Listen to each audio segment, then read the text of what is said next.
Hello everyone and welcome to today's video. Now, today I'm going to be talking about the Hong Kong and Taiwan Split 1 Challenges results. Before we get into, obviously, the full video, I just want to say, first of all, my thoughts and prayers goes out to any families that were affected in the Taiwan earthquakes.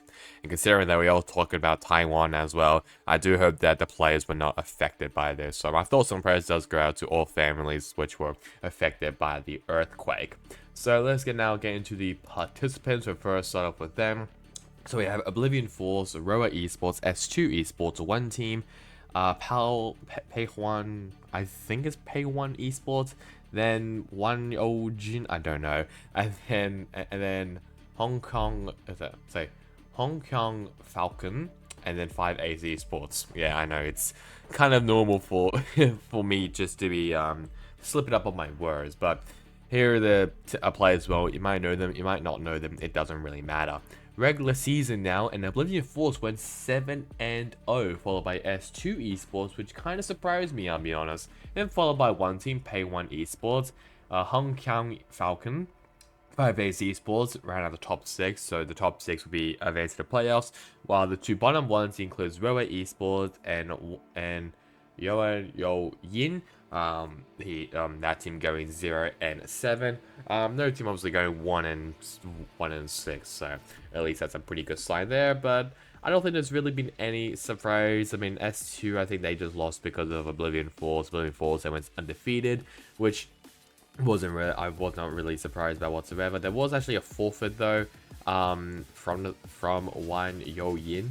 Not really too sure what the reason was, but there was a forfeit there. I don't think that was actually where the earthquakes happened, but I'm not really too sure. But obviously I could be wrong, but yeah, not really too sure what the forfeit for that one was. But a pretty convincing win, I guess, for Oblivion Force for not really playing a single map, or even a match even around 7. So that's pretty easy there for them.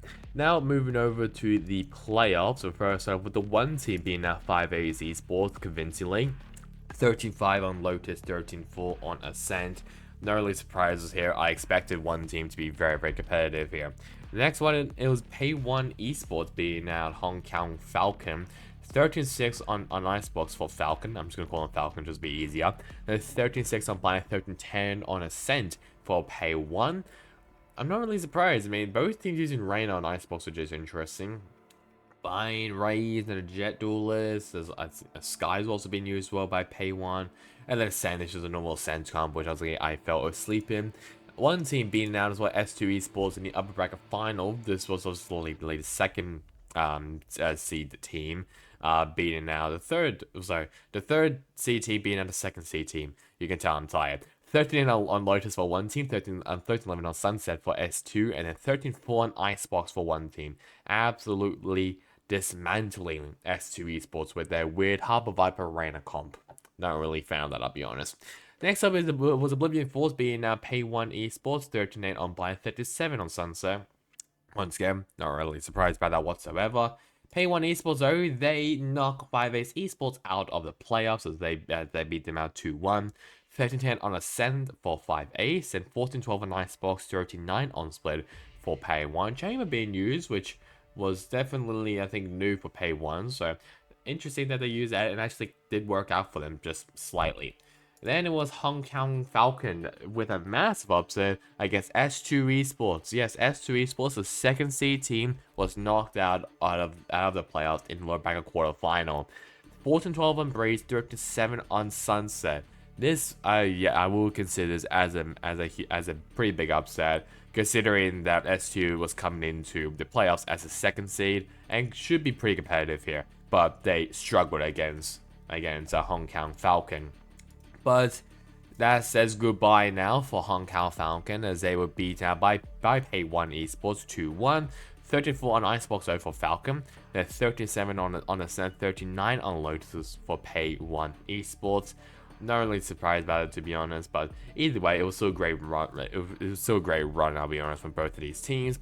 One team, they punched their ticket to the grand final from the upper bracket final 2-0 against Oblivion Force. 13-10 on Lotus, 13-7 on Sunset.